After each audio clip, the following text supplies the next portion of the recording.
Abonnez-vous sur la chaîne YouTube État des droits TV pour ne rien manquer de nos prochaines émissions. C'est que moi je vais conseiller la maman présidente de ASV Club, maman Bestine Kazati. L'Ongola m'a une instance sportive, une instance sportive plutôt. Même l'instance judiciaire, funda la justice. Les ordres, c'est la honte. Et autres, ça m'a soni makambo boyi. Bopé ça m'a zémé ba coupe. Et alors là, moi, na mon voisin, ma été. Papa la maman sombe la ke ba point. A sombe la ke ba bulletin ma tsenge ba classe. Problème est attends, on a diplôme d'état. On a brevet, certificat primaire, on a diplôme d'état. Alors que à l'université, on a na EP. A eu premier cycle, a demi gradué, a eu pas diplôme à licence. Ce pour l'inga sa maîtrise, ce pour l'inga sa la nani, à sa l'union soit oui. Mais au finish, la matière grise, zéro faible, il faut favoriser. Pourquoi vous ne favorisez pas comment l'équipe avec Moukouna Renaissance, pourquoi? Pourquoi pas? Toujours au Lubumbashi, toujours au Lubumbashi, président fédération Kendel Lubumbashi, président Linafuta Kendel. Mboté, bonjour, bonsoir, ça dépend de l'ère à laquelle vous nous suivez. Vous êtes partout à travers le monde, en Amérique, en Europe, en Asie, en Océanie, ici en Afrique. Pourquoi pas en République démocratique du Congo, ici à Kinshasa, là où nous émettons. Nous, c'est État des droits TV, votre chaîne sur YouTube avec votre frère Gino Dio Kakabamba, votre serviteur. Tout ça, on a pour nous servir. D'abord, nous présentons nos excuses à nos abonnés. Parce que ça fait presque 2 semaines que nous avons mettre en ligne ou nous lancer l'émission. C'était dit petit problème, petit souci technique tout ça qui n'a car comme ça là et c'est un mot on appelle baby et tout et au bon ça. Donc en tout cas comprenez un peu, acceptez nos excuses. Merci beaucoup, nous sommes là, tout ça toujours dans Bandeko. Vous pouvez s'abonner, ceux qui sont pour la toute première fois, vous avez sur Facebook, vous avez sur WhatsApp, vous avez sur, je ne sais pas moi, Instagram. S'abonner, ça serait une très bonne chose et ça contribution de notre part. Hein, donc c'est votre contribution pour nous. Donc c'est un peu ça. Donc ce que s'abonner, ça serait une très bonne chose pour que Marambo et qu'il est bien, pour que nous salapé et qu'il est bien équipe et qu'il est bon parce que si je suis dans notre soit toujours dans niveau abisso les benga abisso comme il abisso et puis le Facebook comme il abisso vous êtes trop politique, il faut aussi faire des émissions culturelles et tout. État des droits TV, c'est une chaîne de télévision sur YouTube. Donc quand je dis une chaîne de télévision, c'est une chaîne d'information générale. Nous ne sommes pas là seulement pour la politique. Non, non. Nous faisons tout. Donc la culture, les sports, l'environnement, l'économie, les sociales, bref, tout. C'est pour cela aujourd'hui, nous sommes là pour parler du sport. Qu'est-ce qui se passe dans le monde sportif congolais? Nous sommes venus avec 2 dossiers, veuillez nous excuser. Nous sommes venus avec 2 dossiers. Le premier dossier, c'est un dossier, il y a démission et un déco, Constant Omar et Cinéma. Après 12 ans, il y a Rennes à FECOFA. Il a régné pendant 12 ans à FECOFA. Qu'est-ce qu'il a fait? Il a préféré démissionner aujourd'hui. Au moment où son mandat était encore pendant, Azara qui n'a pas de mandat, mais je crois jusqu'à l'année prochaine ou en 2023. Pourquoi il a démissionné?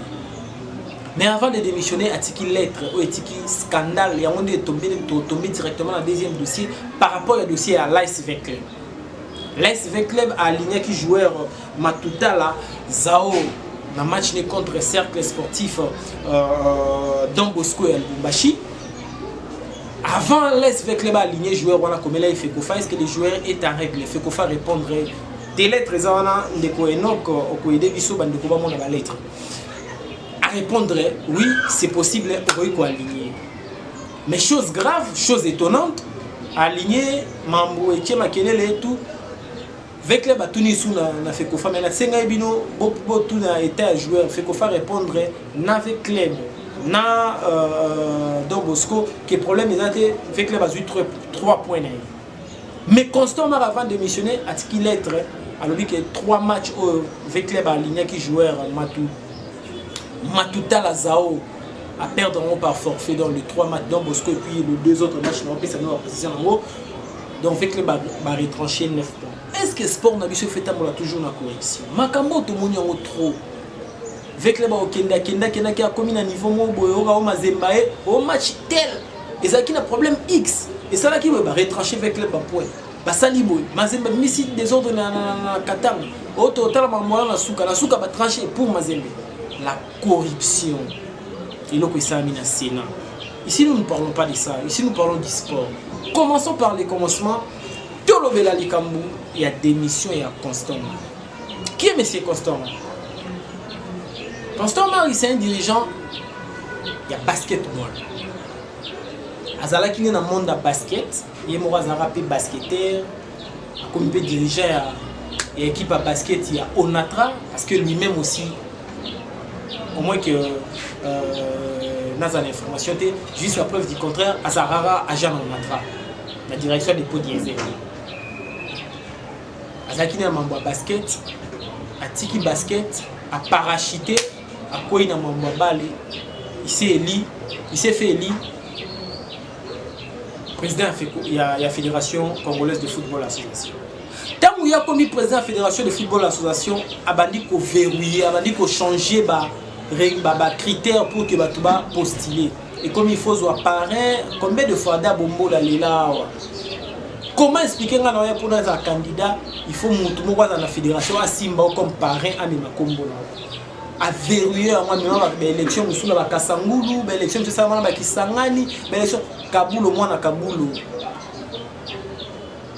Notre aîné, le RTNC, chevronné dans le sport. Combien de fois le bango a allé là? Mais constamment, il y a une politique à Zaki, il y a toujours ceux qui ont été les mines à Bendio. Kaboul, le Bakota na comité olympique, le loba Kabongo et Jeune, Bakota na Fekofa, on a loba le soutien donc Mouton et le constamment Azati. Kaboul, même, il y a des ministres des sports qui ont posé la constamment in anda au lieu constamment il y a un cabinet pas ministre. T ministre qui vers constamment. Les dieux du sport congolais. Ce qu'on a vu joueur au Robetara, le soute au Robetara. Ce qu'on a vu l'équipe au Matato au Makete. Il décidait comme il voulait. Malgré la texte de Zalaki Wana, Yenda Zalaki Namutu, il faisait ce qu'il voulait. Alors, on a budget, la finance en Mboka, l'équipe est là dans la condition, ma belle banda, ma prime et banarate, ma joueur Moussou Aouta Poto, il a bien prime à éviter ce qui soit donc désordre na désordre.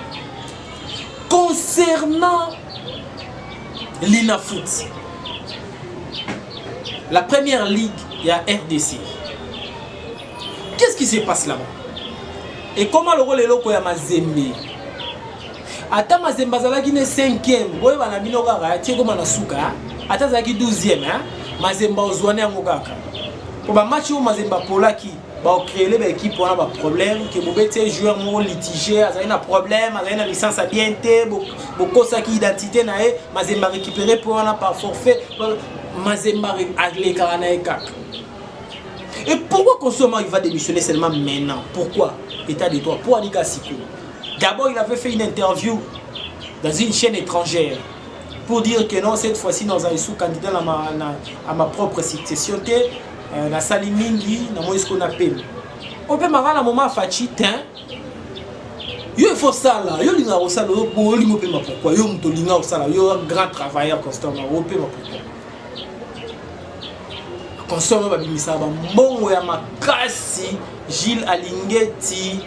Fungola misu na dossier à Fekofa oyo attaque constamment à qui aux soins qui dans soins médicaux aux États-Unis attaque aux soins médicaux tour en Afghanistan il faut balanda et ba extrader ya na ko yebisa biso mamba mo ça ndenge nini Vodacom sponsor ya Léopard na stade des Martyrs pour tout monde ba pancarte ya Vodacom mbongo wana kindara wapi ba joueur ba okufa pauvre maman les ba okufa awa boy pasi eloko te bango batilete ba bénéficier te mais ça bateau ba rouler carrosse ba vivre bien constamment l'homme moderne batunyo so batikali baza ba homme antique baza ba homme médiéval ba homme moko ancien donc yende homme moderne l'homme moderne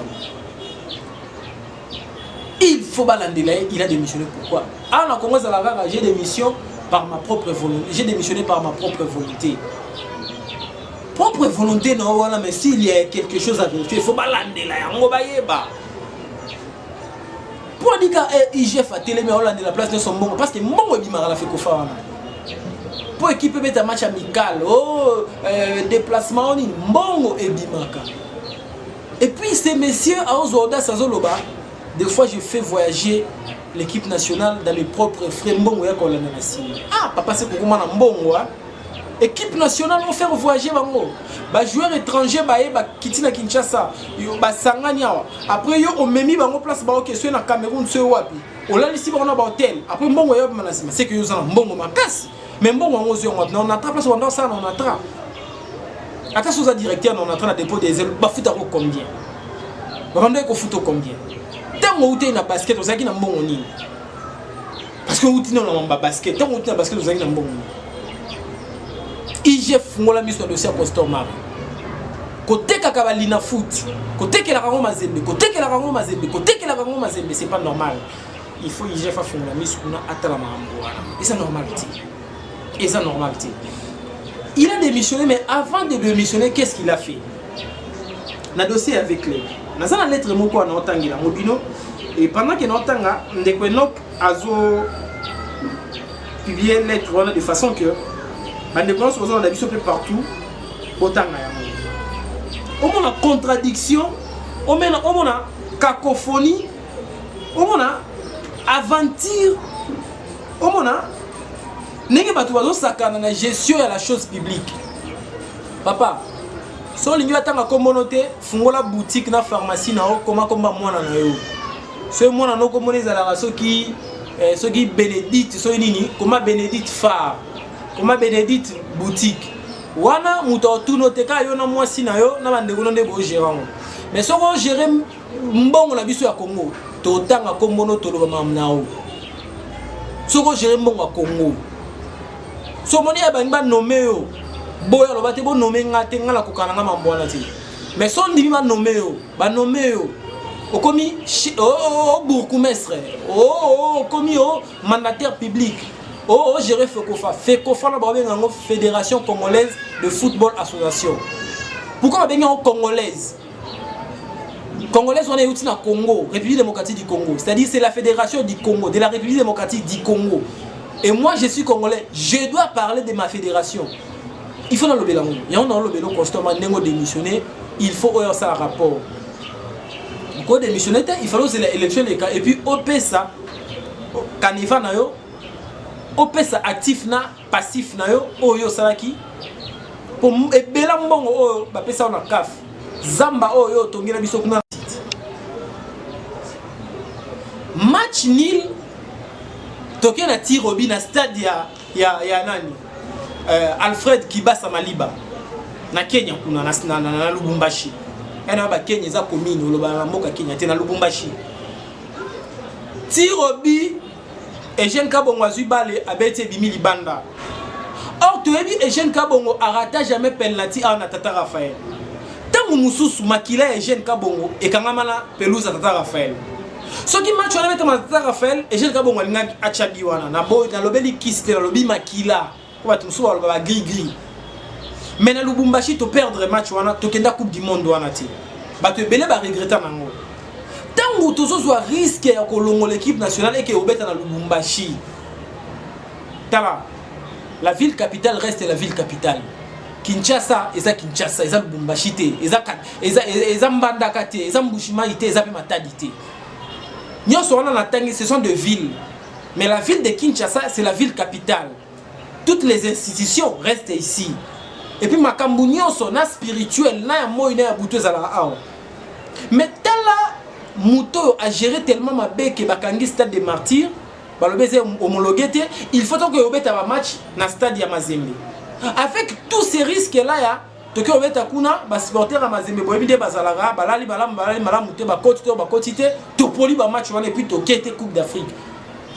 Nous sommes à la moto, les gens moto constant malheureux démissionner pour être papa. Tu as bien la frontière abimité ou non abimité. Nous sommes capables de démissionner à Libanda. bota bien bimana nuté IGF tala makamunae alo bapeta ke baso na États-Unis té parce que là bango cinquantenaire awa ya bango cinquantenaire aki na cinquantenaire na otanga lettre o nanu ya Linafoot.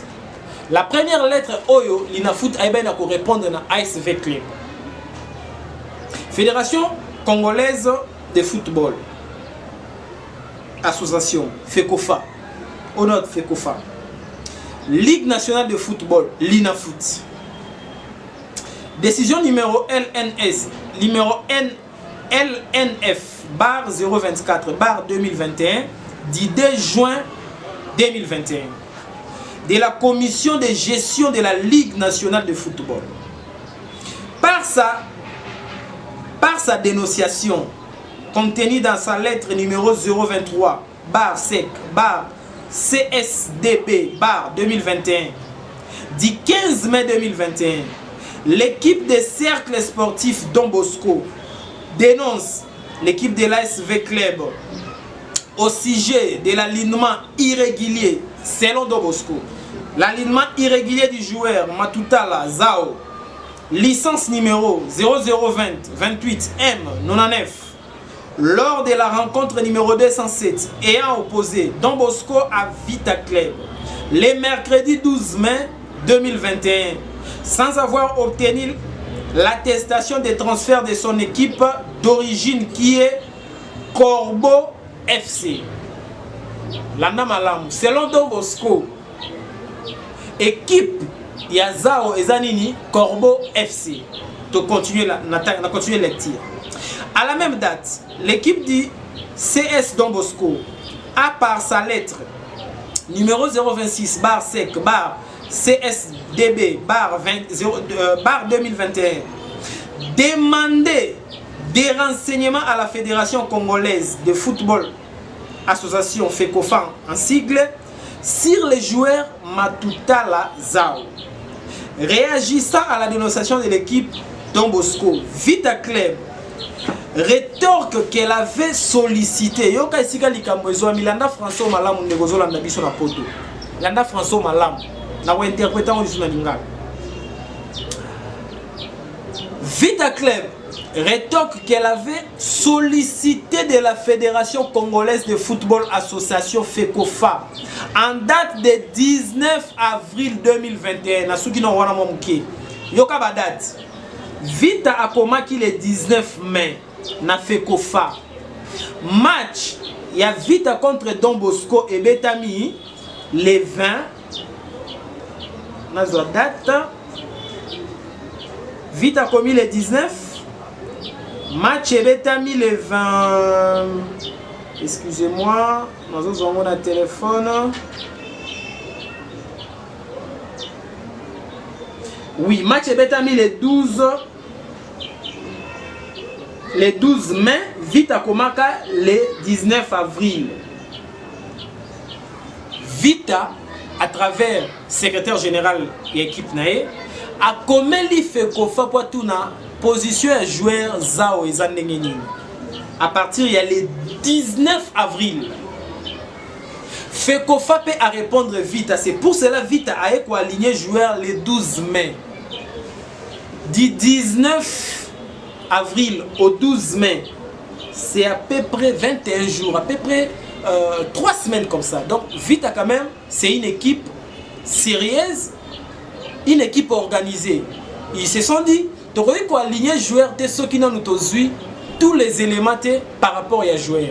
C'est pour cela qu'il est 19 avril et puis lettre, réponse d'abord, c'est pour cela aligner qui joueur le 12 mai. Je continue la lecture. En date du 19 avril 2021, une demande de renseignements à propos du parcours sportif des 10 joueurs et la FECOFA lui avait répondu que les joueurs visés n'étaient enregistrés que dans les clubs académie de Tchangou sous la licence numéro 14418 du 13 novembre 2018. Réponse à FECOFA Zaboué. Ngana ebi na ngai joueur oyo abeta kaka na Tchangou kuna. Équipe à Tchangou, makambu équipe ya Corbeau ngana ebi yango. Je dois préciser une chose dans bande de Kobozo na biso partout. Nema mbetambola na sport. Des équipes qui jouent dans le niveau à battante. Pour le Malebo, Changu, jouer équipe à Banjili, équipe à Kingabwa, équipe à Mumbele. L'équipe dépend de la Fédération congolaise de football association. Dépend de la battante. Battante na ko benga ngonde nini pour la bande ko bali banda mboka. Et ça le ko la ba district, oui, comme ça. Battante c'est ça le ko ba district. Dépendant na ba district na bango wana. Et puis ba district bazoa ko dépendre na niveau ya tante ya ville ya Kinshasa. Donc joueur ozo beta na Changu. Na fese Changu, na fese Mulunge, na fese Bandal, na fese Kalamu. Ba joueur wana ba dépendre na Fekofa mais ba dépendre na ba tante na bango. Donc ce qui problème est ça, il faut tout en attente. C'est pour cela que Fekofa a répondre à vite à l'objet à vite à cœur. Ça ne dépend pas de moi, et je dépend de l'attente et si kabeta na Changu. Je continue. Répondant à la lettre des demandes de renseignement de Don Bosco, la Fekofa conclut qu'il s'agit d'une double affiliation avec changement d'identité commise par l'Académie de Changu, pas commise par Vita. On a réponse à Fekofa. Il y a une double identité. Mais cette erreur-là, où je ne vais pas appeler ça erreur, mais les années qui sont là, moi, esprit moko ya cause la malenko, ce n'était pas fait par Vita, mais par son équipe. Commise par l'Académie de Changu, une équipe d'origine à joueur en 2018, avec la complicité du joueur qui avait un second passeport ordinaire en 2017, avec des données contraires au premier passeport de 2013. Donc, joueur en 2017, il a un passeport d'identité moussous. En 2013, pas eu passeport d'identité moussous. Il découle de ce qui précède, qui est la Fédération congolaise de football association. Dans cette lettre, cite nommément les acteurs et responsables de la double affiliation, à savoir l'équipe de l'Académie de la Changu et les joueurs, et non l'AS Vecleb. C'est-à-dire les coupables, les joueurs Yemoko Zao, et puis l'équipe de l'Académie de la Changu, et non Vecleb. Et non Vecleb. La lettre est claire. Pour clore, en effet, elle note que la même lettre de la Fekofa affirme que l'AS Vecleb venait d'accueillir les joueurs Matutala Zao par transfert de l'Académie de Changu et lequel transfert a été homologué suivant les bordereaux numéro 026 5/021 du 30 janvier 2021. Il y a bonne foi dans les chefs de l'AS Vecleb car l'utilisation du joueur incriminé par l'AS Vecleb découle d'une erreur administrative. L'erreur administrative n'est pas de l'AS Vecleb mais de l'équipe de l'Académie de la Changu, y compris des joueurs lui-même. Parce que le joueur avait besoin de jouer à l'AS Vecleb, c'est pour cela à manigancer Naba dirigeant à Changu et non Vecleb. Yoka Siko, dernière décision.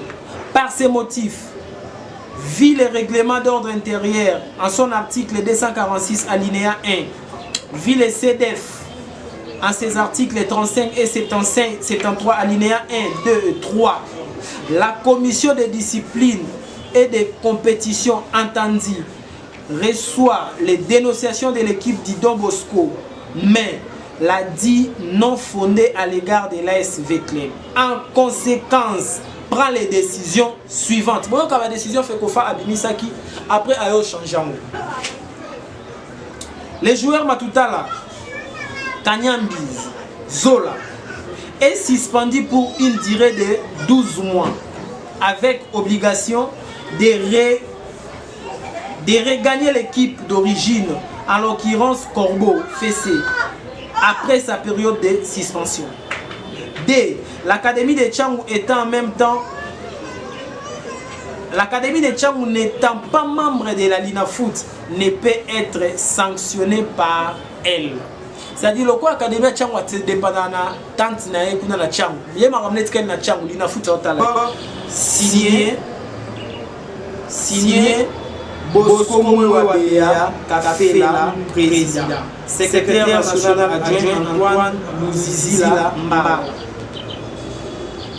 Antoine Louzizila Mbala na Bosco Mouabéa. Bosco Mouabéa yo derrière aux membres aux membres na comité à Mazembe. Parce que na niveau na foot ba déjà Jambo et pas ya membre ya club ba déjà club petite da membre Bosco yo ya na côté à Mazembe. Au sala nyonso pour Mazembe ba champion. Mazembe azata ba dikupe la nanya kana na mais cette fois cette lettre et Kakabi on a constamment. C'est que moi je vais conseiller la maman présidente de la SPP. Maman Christine Kakazati. Le mot en instance sportive. Instance sportive. Mais maman l'instance judiciaire. Funda la justice. Base doit lettre notre temps et puis l'autre lettre postée à vous. Oh bah tu ça soit capable de quoi Roger deux lettres comme ça va bien Bosco ba bien constant ba bien c'est Simba parce que c'est Simba dans ça là a comme il jouer Rimi constant il va faire c'est des désordre c'est la honte et autres ça manque à soni makambo pour passer ça c'est ba et alors moi mon voisin m'a été papa va passer la vie ba ouais assomme la vie ba quand les agents ont un diplôme d'État, un certificat, un diplôme d'État, à l'université, à l'UNP, à l'université technique graduée, à l'université de ma licence,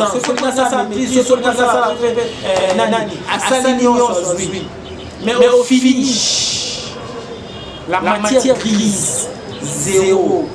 Au lieu de la corruption PSI. Mais nous savons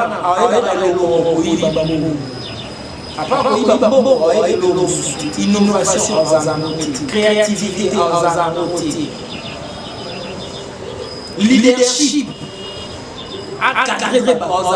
pourquoi parce que par favoriser moment pourquoi vous ne favorisez pas comment l'équipe qui avait fait Renaissance pourquoi pas toujours que nous bâchons, toujours que nous bâchons, président c'est fort dommage, c'est malheureux. Mais l'état de droit, on a besoin de volonté. Vita, il faut hasard. Hasard sacré champion. Vous avez les points, vous sanctionnez les athlètes. Les équipes qui n'ont pas de joueurs parce qu'il y a des qui et puis Vita, une équipe intelligente et puis une équipe organisée. On ne peut pas aligner un joueur sur celui qui est un joueur litigé, on ne peut pas l'aligner. C'est pour cela pour moi la fédération. Et puis pour répondre positivement, pour aligner les joueurs, il n'y a pas de problème, il n'y a pas de souci.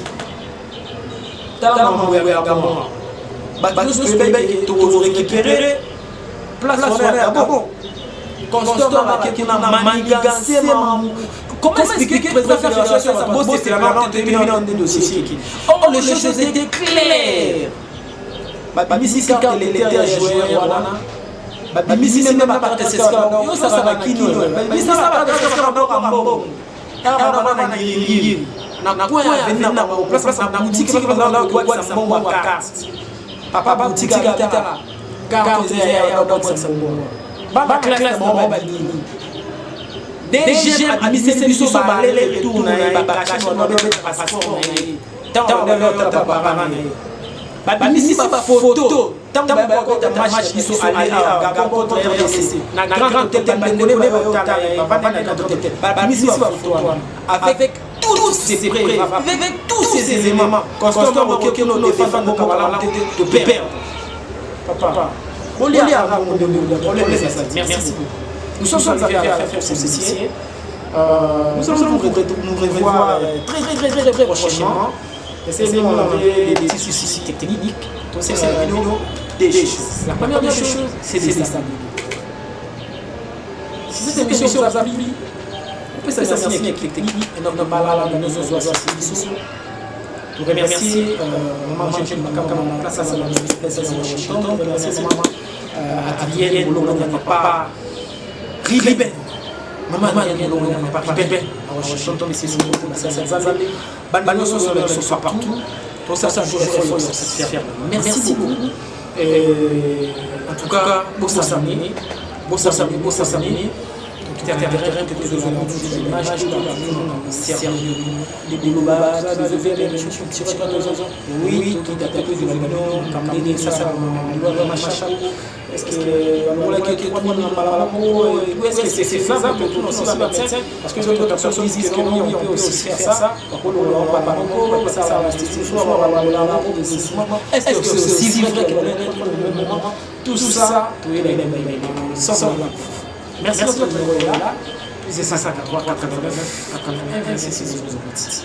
Le fait que là, je nous dis que Kakaba soit là. Nous avons notre service. Nous, donc très prochainement. Vous voulez nous aider?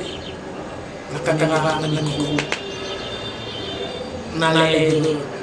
non, ordinateur, nous sommes là. Appelez-nous. Ça nous fait faire guérir. Si nous avons besoin de très prochainement. Au revoir la fois prochaine. Abonnez-vous sur la chaîne YouTube État des droits TV pour ne rien manquer de nos prochaines émissions.